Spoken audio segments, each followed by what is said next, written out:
본 방송에서 제공하는 투자 정보는 투자 판단에 대한 조언입니다. 방송에서 제공하는 주식의 가치, 가격 상승 및 가격 하락에 대해서는 방송사에서 보장하지 않습니다. 시청자 여러분 안녕하십니까. 오늘 내일장 1부 문을 열도록 하겠습니다. 서정덕입니다. 조금 전에 강북구의 지금 기온이 비공식으로 40도를 넘었다는 이야기가 들어오고 있습니다. 올해 전국 최고 기온을 지금 기록을 했다라고 들려왔습니다. 불쾌지수도 높아지고 온열 질환자도 늘어날 수밖에 없는 상황입니다. 하지만 우리 시장은 8월 첫날 증시가 그래도 반대로 기분 좋게 움직이고 있는 상황입니다. 거래소는 2,300선을 회복했고요. 코스닥은 1%가 넘는 급등세를 이어가고 있습니다. 속보 밑에 나가고 있죠. 강북구가 비공식 기온 40.8도에 지금 다다르고 있다. 올해 전국 최고다라고. 전국이 정말 불볕더위 속에 서 있습니다. 하지만 시장도 이렇게 빨간불을 같이 켜주고 있는 게 그나마 다행인데 무역 분쟁은 장기화되면서도 미중 간의 물밑 접촉이 지금 진행 중이다라는 보도가 외신을 통해서 오늘 나왔고요. 조금 더 이 부분에 대한 리스크들은 희석이 되는 모습입니다. 저점, 즉 바닥 확인에 대한 시그널들이 하나둘씩 포착됐다. 이런 긍정적인 이야기들도 조심스럽게 지금 나오고 있는 상황인데요. 그러다 보니 거래소 쪽 같은 경우에는 중국 관련 소비주들의 반등이 오늘 강하고요. 전기 전자업 중에 선별적인 상승, 제약 바이오주들의 상승이 두드러집니다. 코스닥 같은 경우 역시나 제약 바이오주들의 급등이 나오고 있습니다. 신라젠 같은 경우는 10%가 넘는 상황이 연출이 되고 있는데 엔터주들도 호재로 상승을 보이고 있는 상황입니다. 8월 증시는 지난 5월, 6월, 7월보다는 좀 낫지 않을까라는 기대감을 갖게 해주는 8월의 첫날인데요. 그렇다면 이번 달엔 어떤 점들을 체크해야 할지, 이번 달 증시 전망은 어떤지 다양한 측면에서 분석해 보도록 하겠습니다. 이 시각 헤드라인 뉴스부터 전해드리도록 하죠. 산업통상자원부는 지난달 수출이 지난해 같은 기간보다 6.2% 증가한 518억 8천만 달러를 기록했다고 밝혔습니다. 이와 함께 지난 3월부터 5달 연속 사상 최초로 500억 달러를 돌파했습니다. 지난달 수입은 448억 8천만 달러로 무역 수지는 70억 1천만 달러 흑자를 기록하며 78개월 연속 흑자 행진을 이어갔습니다. 소비자 물가가 10개월째 1%대를 유지한 가운데 기름값은 고공행진 중입니다. 통계청 자료를 보면 7월 소비자 물가는 1.5% 상승해 10개월 연속 1%대를 이어갔습니다. 국제유가 상승 여파로 석유류 가격이 1년 전보다 12.5%나 올라 전체 물가를 끌어올렸는데요. 품목별로 보면 휘발유는 11.8%, 경유는 14.6% 큰 폭으로 뜨며 지난해 3월 이후 16개월 만에 가장 많이 올랐습니다. 불볕더위의 여파로 채소값은 한 달 전과 비교해보면 시금치가 50%, 배추는 40%로 큰 폭의 상승이 일어났습니다. 지난달 자동차 수출 부진 여파 등으로 산업 생산이 석 달 만에 감소세로 꺾였습니다. 통계청 산업활동 동향 자료를 보면 6월 산업 생산은 한 달 전보다 0.7% 줄어 석 달 만에 감소세로 돌아섰습니다. 자동차 판매 하락과 태양광 관련 제품의 중국 수출 감소 여파 등으로 인한 광공업 부진이 전체 생산을 끌어내렸습니다. 투자는 한 달 전보다 5.9%나 줄며 넉 달째 감소세를 이어갔습니다. 리용호 북한 외무상이 오는 3일 중국 베이징에서 아세안 지역 안보 포럼 ARF 외교장관 회의가 열리는 싱가포르로 출발할 예정인 것으로 알려졌습니다. 리 외무상은 중국 시각 3일 0시 10분 베이징에서 출발해 싱가포르로 가는 중국 국제항공 항공편 탑승 예약자 명단에 포함된 것으로 확인됐습니다.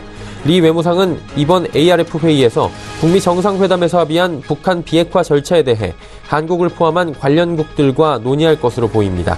증시 흐름 바로 이어집니다. 국내 증시 흐름 코스피부터 만나보도록 하죠. 코스피 2300포인트 위에서 여전히 움직이고 있습니다. 0.4% 상승되고요. 9포인트 정도 지금 상승하고 있습니다. 상승폭이 굉장히 크진 않지만 견조한 흐름 이어가고 있는 상황인데요. 다음 살펴보도록 하죠. 자, 일중으로 보시면 장 초반에 2311포인트대까지 올라가기도 했습니다. 그리고 조금씩 상승폭을 내주긴 했는데 현재도 상승 흐름 여전히 유지 중이고요. 2300선 위는 확실하게 지켜주는 모습입니다. 수급 주체 만나보도록 하죠. 오늘 수급 보시면 외국인이 8월 첫날부터 강하게 들어옵니다. 1018억 원 들어오고요. 개인, 기관 팝니다. 특히나 기관 같은 경우는 816억 원, 금융투자 쪽에 590억 원 매도, 그리고 연기금 지난달에 이어서 이번 달에도 첫날부터 367억 원이나 팔면서 시장 누르고 있습니다. 시가총액 상위 종목들의 흐름 살펴보도록 하죠. 삼성전자는 350원 오르지만 SK하이닉스는 또 700원 하락하면서 상승 하락폭이 비슷합니다. 셀트리온이 오늘 큰 폭의 상승이 나오고 있는데요. 얀센과의 특허 침해 소송에서 승소했다라는 소식이 들려오면서 셀트리온 상승하고요. 투심, 제약 바이오 업종의 투심을 좋게 만들고 있습니다. 코스피 0.91% 올라가면서 33만 3,500원대 거래됩니다. 다음 살펴볼까요? 6위부터 10위 종목들입니다. 현대차, LG화학 빠지는데 삼성바이오로직스 그리고 네이버는 올라갑니다. 삼성물산, 보합권 유지하네요. 다음 살펴볼까요? KB금융 그리고 신한지주, 지금 금융주들은 혼조세를 보이고 있는 상황입니다. 현대모비스, 보합이고요. 그동안 잘 달리던 한국전력이 지금 3%가 넘는 하락이 나오고 있는데요. 일단은 2분기 연속으로 영업이익이 좋지 않게 나온 상황입니다. 한국전력 같은 경우에는. 그리고 성수기인 여름철에 일단은 누진제부터 해서 한시적으로 검토하겠다라는 것들이 투심을 악화시킨 데다가 22조 원 규모의 영국 원전건설 우선 협상 대상자 지위를 상실했다라는 소식까지 들려오면서 압제가 겹치면서 이 좋은 시장에 3%의 하락을 보이고 있습니다. SK텔레콤도 1% 빠집니다. 자, 다음 살펴보도록 하죠. 자, 이번에 코스닥 지수인데요. 1.2%는 올라갑니다. 급등 흐름이고 784포인트대까지 올라왔습니다. 일중 흐름들 살펴보도록 하죠. 일중 흐름 보시면 779부터 787포인트대까지 강하게 올라왔고요. 현재도 784포인트 부근에서 여전히 상승 흐름 가져갑니다. 강원도 홍천 같은 경우에도 지금 이건 정확한 기상관측 공식 수치입니다. 40.1도가 나왔습니다. 기상관측 이래 전국 역대 최고치다. 40도라는 숫자를 눈으로 볼 수 있는 그런 날이 오늘인 것 같습니다. 지금 전국에 불볕더위, 가마솥더위가 이어지고 있는 상황입니다. 다음 살펴보도록 하죠. 수급주체 보시면 개인이익 196억 원 사고요. 기관 외국인 팔고 있는데 외국인 40억 원 소폭 팔고 기관 103억 원 팔고 있습니다. 기관 가운데에서는 투신 연기금은 소폭씩 사지만 금융투자의 매도 물량이 좀 많이 쏟아져 나오고 있는 상황입니다. 시가총액 상위 종목들의 흐름 살펴보도록 하겠습니다. 셀트리온 헬스케어부터 나노스까지 나노스 한 종목 빼놓고 모두 올라가고요. 신라젠 같은 경우에 지금 8%가 넘는 급등 흐름 여전히 이어집니다. CJENM 하루 만에 다시 큰 폭의 상승이 나오는데 CJENM은 지금 세계적으로 최고 인기를 구가하고 있는 방탄소년단 소속사인 빅히트 엔터테인먼트와 합작사 설립한다는 소식이 들려오면서 오늘 강세 흐름 이어갑니다. 다음 살펴보도록 하죠. 6위부터 10위 종목들입니다. 바이로메드부터 HLB까지 펄어비스 제외하면 전체적으로 좋은 흐름 가져가는데 그동안 낙폭이 컸던 스튜디오 드래곤이나 HLB 오늘 4%가 넘는 급등 흐름 가져갑니다. 다음 살펴보도록 하죠. 셀트리온 제약도 5%가 넘는 상승 보이고요. 코오롱 TC주인데 2%대 상승, 휴젤컴투스 올라갑니다. 카카오멜론만 소폭의 조정 나오면서 8만원대로 주저앉은 모습입니다. 자, 다음 살펴볼까요? 원달러 환율입니다. 1120원대까지 다시 올라가면서 이런 70전 상승 원화 약세 이틀 만에 다시 펼쳐지고 있는 상황입니다. 금일 본 방송에서 제공해드리는 정보는 투자 판단에 대한 조언일 뿐입니다. 해당 주식의 가치와 수익률 보장해드리지 않는다는 점 참고해 주시길 바랍니다.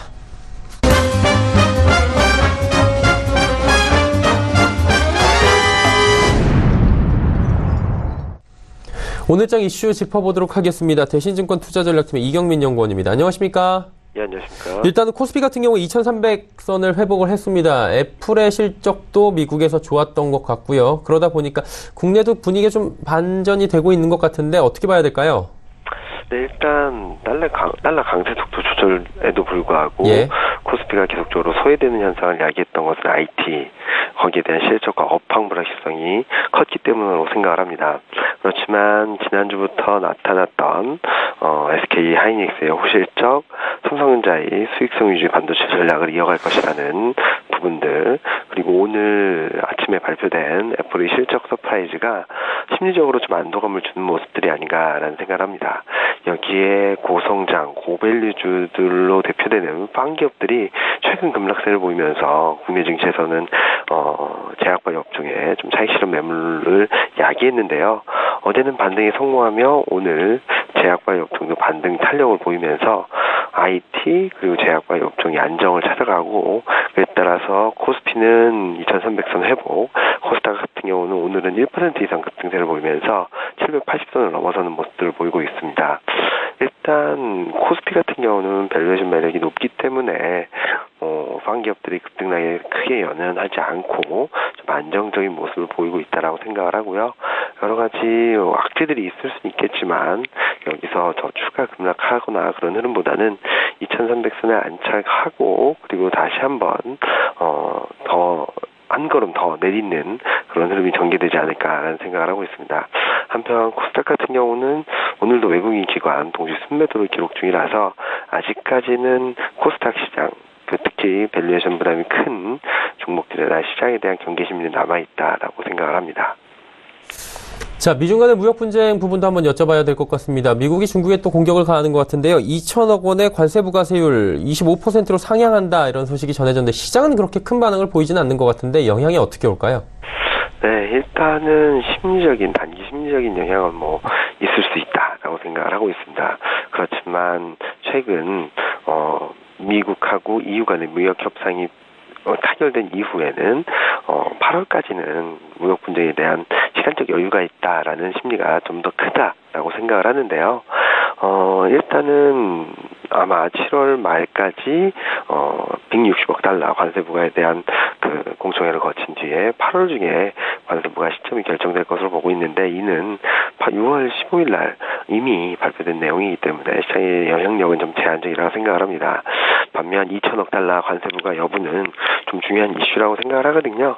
소비재 비중이 높고 그리고 규모 자체에 있어서도 지금까지 관세부가 있던 500억 달러의 4배 이상이 되기 때문에 미국 경제뿐만 아니라 글로벌 경제나 중국 경제에 미치는 영향력도 만만치 않을 것으로 생각을 합니다. 이 상황에서 25%로 관세를 올린다라는 부분들은 단기적인 부담은 될 수 있겠지만 다행스럽게도 어제 미국 재무장관과 중국 부총리가 무역 분쟁 관련된 해법을 논의하기 위해서 협상을 모색 중이라는 소식이 전해졌거든요. 이렇게 본다면은 8월 말까지 협상을 하려는 움직임은 나타날 수 있고 25% 관세 세율을 상향 조정한다는 것도 충분히 조정 가능하다. 그러니까 25%보다 10%로 낮추거나 규모 자체도 줄일 수 있다라는 기대감이 좀 더 높은 것이 아닌가 생각을 합니다. 지금 현재 시점에서는 관세 그리고 무역 분쟁에 대한 이슈는 좀 노이즈 효과는 볼 수 있겠지만 6월, 7월 초같이 시장의 충격 변수가 되기에는 조금 파급력 자체가 다소 약해졌다라고 생각을 합니다. 오히려 9월 그러니까 2천억 달러 관세 부과 여부가 확정되고 시점이 확정되는 시점에 다시금 무역 분쟁의 파급력, 영향력이 커지지 않을까라는 생각을 하고 있습니다.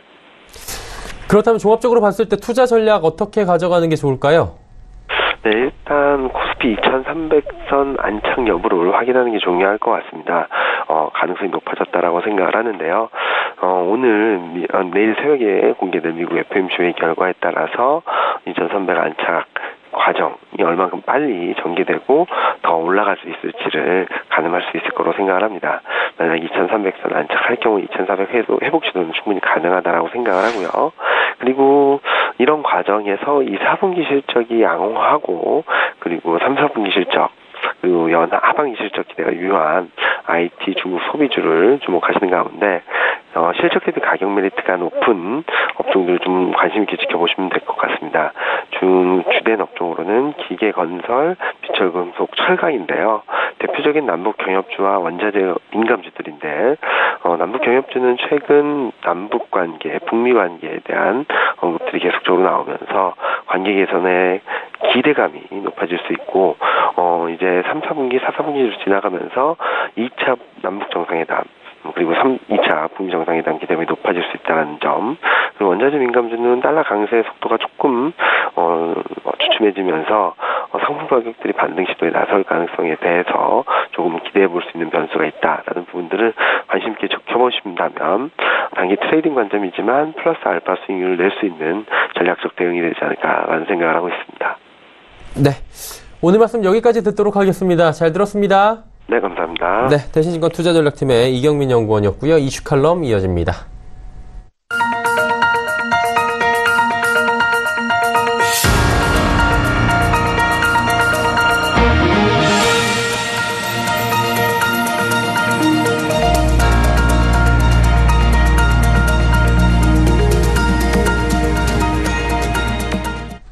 마켓 리더들과 함께하는 시간 이슈 칼럼 시간입니다. SPM 김형진 대표 연결돼 있습니다. 대표님 안녕하십니까?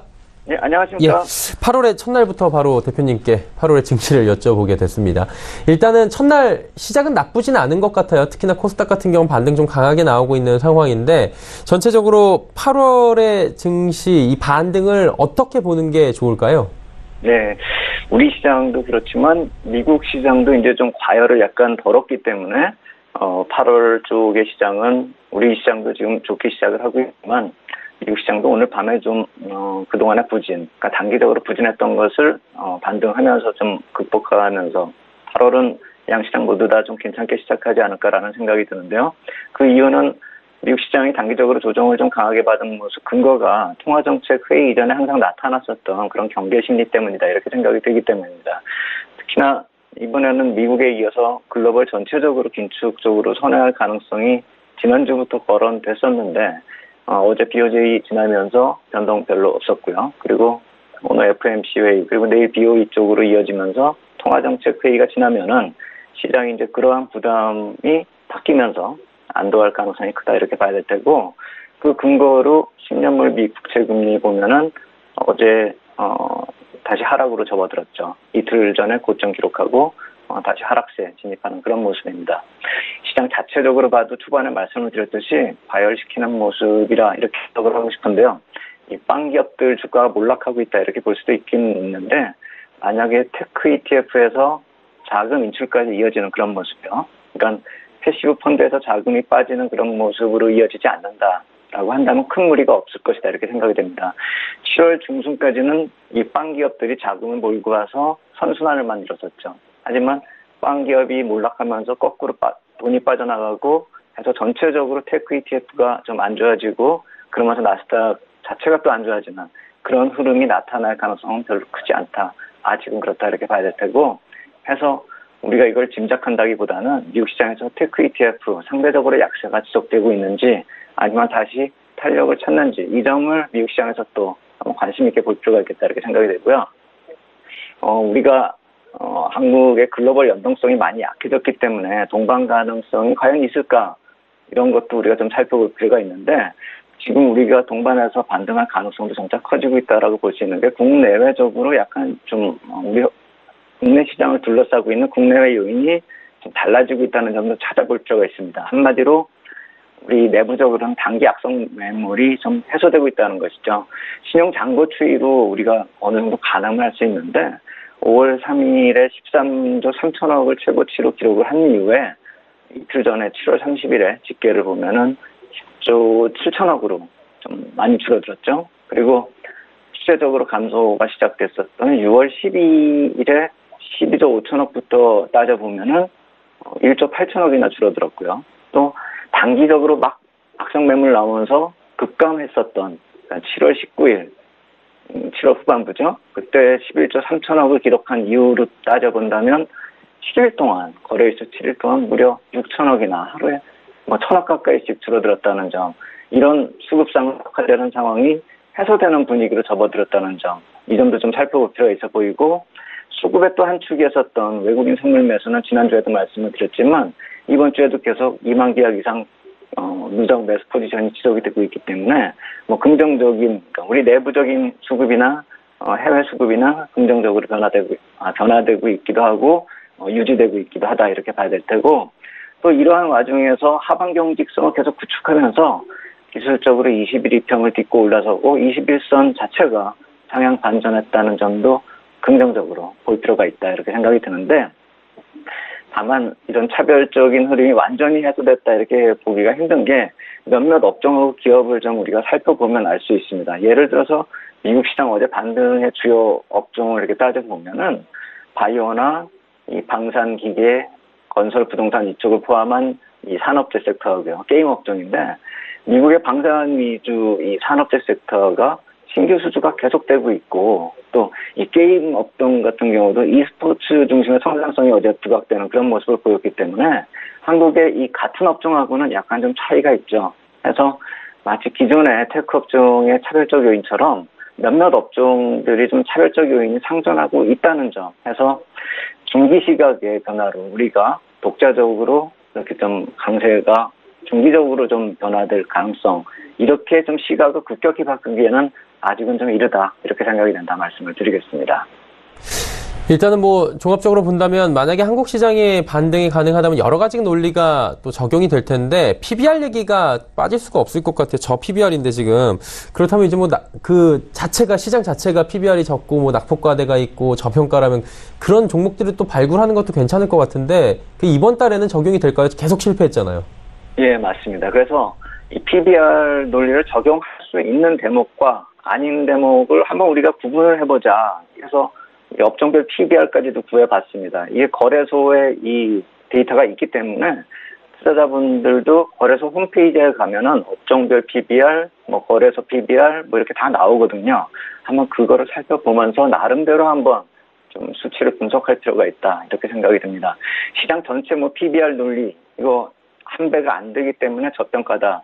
사실 이거는 별 의미가 없다. 제가 예전에도 한번 말씀을 드렸는데, 낙폭 과대 차원으로 접근한다라면은 약간 얘기가 틀려지겠죠. 일단 전체적인 PBR하고요, 업종별 PBR을 한번 구해보니까, 데이터를 찾아보니까, 요새 KRX 300, 또 KRX 100, 이런 기준으로 시장을 구분하고 있기 때문에, 거기에 맞춰서 보니까 KRX 300을 기준으로 놓고 봤을 때, 2018년 6월을 기준으로 놓고 보니까 1.13배고요. KRX 100으로 놓고 보면 1.07배. 그리고 더 놀라운 건 자동차 업종은 0.59배고요. 반도체는 높습니다. 2.1배, 헬스케어 5.73배, 은행이 0.54, 그다음에 에너지가 1.14, 그리고 또 놀라운 건 철강은 0.58이고요.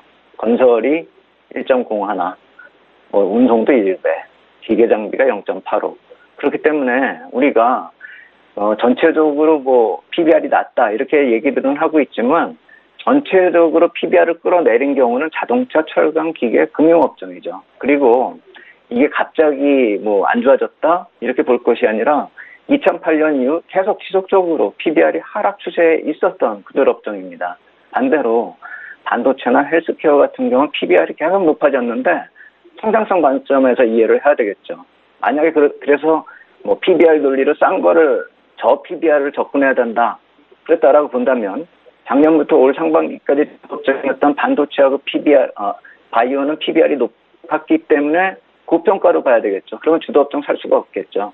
그래서 업종별로 실전 적용을 고려하자면 PBR을 근거로 하기에 이 저평가 상태로 이해하기에는 신뢰도가 높다 이렇게 보기가 힘들다는 그런 말씀을 드리는 것입니다.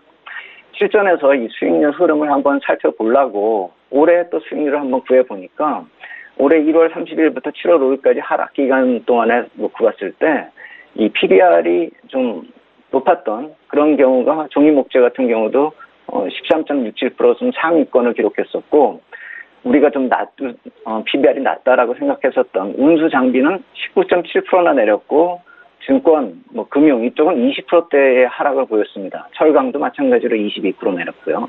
결국 저 PBR 업종이 시장 하락 시에 낙폭이 더 크다는 것이죠. 그래서 저 PBR을 언제 따져봐야 될 것인가, 이걸 놓고 보면은 우리가 그래서 반등 구간대 수익률을 한번 살펴봤습니다. 7월 6일부터 8월 1일까지 수익률을 보니까 철강 금속 업종이 탑입니다. 8% 정도 올랐고, 운수 장비가 7%, 건설이 5%. 결국 철강이나 운수 장비 같은 경우가 저 PBR로 인식이 되면서 또 저 PBR이었는데, 올해 시장 하락 시에 또 더군다나 더 저 PR이 돼서 많이 내렸기 때문에 이렇게 반등폭이 컸었다 이렇게 볼 수가 있는 것이죠. 그래서 중기적으로 지속적인 저평가, 그러니까 주가가 계속 2008년 이후부터 계속 PBR이 좀 안 좋고 내려갔었던 그런 업종 쪽에서는 반등이 나와도 그렇게 크지가 않은데, 단기적으로 PBR이 급격히 하락한 경우는 단기 낙폭과대 차원에서 반등이 컸었다라는 점, 이 점에서 우리가 저 PBR 논리를 접근할 필요가 있겠다 이 말씀을 드리는 것이고, 해서 정리를 해보면은 업종이나 전체 종목을 이렇게 평가할 때는 PBR 논리가 잘 맞지가 않다라는 것이죠. 단기적으로 좀 접근할 때나 맞을까, 단기적으로 낙폭이 큰 그런 경우를 좀 찾을 때나 좀 적용할 수 있겠고, 전체 시장의 하방 경직성을 키우는 그런 모습은 있기 때문에, 만약에 인덱스형 ETF나요, 지수 관련 파생 상품으로 접근할 경우엔 저 PBR 논리를 접근할 수가 있겠죠. 그리고 또 하나는 우리 시장 업종들끼리 이렇게 비교를 해봤을 때 실제 수익률을 아까도 말씀을 드렸듯이 저 PBR이라 해서 이렇게 반등 시에 높은 수익률을 꼭 낸 건 아니었다라는 점을 살펴보면, 우리나라가 전체 PBR이 낮다라고 해서 다른 상대적인 좀 높은 그런 국가들보다 우리가 저평가가 되어 있다, 또는 상대적으로 강세를 보일 수 있는 기대감을 키울 수 있다, 이렇게 보기는 힘들다는 것이죠. 우리 업종별 흐름을 놓고 봤을 때도요. 해서 단기 전략으로 이 8월 초반을 좀 단기적으로 우리가 좀 강세를 보일 수 있겠다라고 좀 제한적으로 말씀을 드리는 이유도 이번 PBR 논리로 우리가 접근했을 때 중장기적인 상승을 논하기에는 아직 좀 이르다. 전체적인 업종이 좀 성장성이 나타나면서 기업도 마찬가지로 성장성이 부각이 되는 그런 상황까지는 우리가 조금 더 기다려야 될 상황이다. 이렇게 말씀을 드리겠습니다. 자, 그렇다면 투자 전략이 지금 궁금한 시점입니다. 8월 이제 시작이 됐고요. 좀 긍정적으로 보시는 분들이 많이 늘었을 것 같은데 투자 전략 대표님 어떻게 가져갈까요? 예, 이제 반전을 확신할 수는 없겠죠, 당연히. 근데 기업 실적 발표가 지속되면서 실적 좋게 나오는 기업들 때문에 아마 하반기 경직성이 확보되고 그렇게 반등이 조금 더 이어지면 반전 만들 가능성이 점차 커지고 있다. 그리고 투자 관점에서 놓고 봤을 때 투자 그만두는 건 사실 언제든지 할 수 있죠. 하지만 8월은 다시 시작할 때다. 이렇게 말씀을 드리겠습니다. 8월 초에 단기 트레이딩 매수가 접근하다. 이렇게 생각이 되기 때문에 그리고 다만 좀 걱정해야 될 거는 저점에서 조금만 상승을 해도 이 낙폭이 워낙 크기 때문에 과매수권역으로 들어갑니다. 해서 이 정도 좀 주의하면서 저점 매수 한번 생각해 봐야 될 테고 7월 우리가 뒤돌아보면 수익률이 인덱스로 놓고 보면 1% 정도밖에 내리지 않았는데 종목별 급등락으로 인해서 수익률이 악화되니까 투자 심리가 상당히 좀 위축이 돼 있는 상황이죠. 투자자분들이요. 그래서 8월부터는 일정 부분, 포트폴리오의 일정 부분은 좀 수익률 자체도 좀 리셋해가지고 원점에서 좀 시작하면서 수익률을 볼 필요도 있다. 이 생각이 들고 포트폴리오 전체 바꾸는 건 좀 리스크가 크죠. 일부분 좀 변경하면서 시장 반등을 좀 따라가는 그런 적극적 대응도 좀 필요해 보인다. 이렇게 말씀을 드리겠습니다. 네, 투자 전략들까지 오늘도 상세히 짚어주셨습니다. 8월 이야기들 쭉 나눠봤어요. SPM 김형진 대표와 이야기 나눠봤습니다. 고맙습니다. 네, 감사합니다. 네, 오늘 김형진 대표와 나눠본 이야기들 다시 한번 정리를 해보도록 하겠습니다.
오늘 장내일장 1부 함께 하셨습니다. 잠시 뒤 2부에서는 이제 종목 이야기 좀 더 자세히 짚어보도록 하겠습니다. 여러분의 종목 상담까지 이어가는 시간 레벨업 트레이딩 타임 시간이 준비가 되어 있습니다. 두 분의 전문가와 함께 잠시 뒤 2부에서 뵙도록 하겠습니다. 고맙습니다.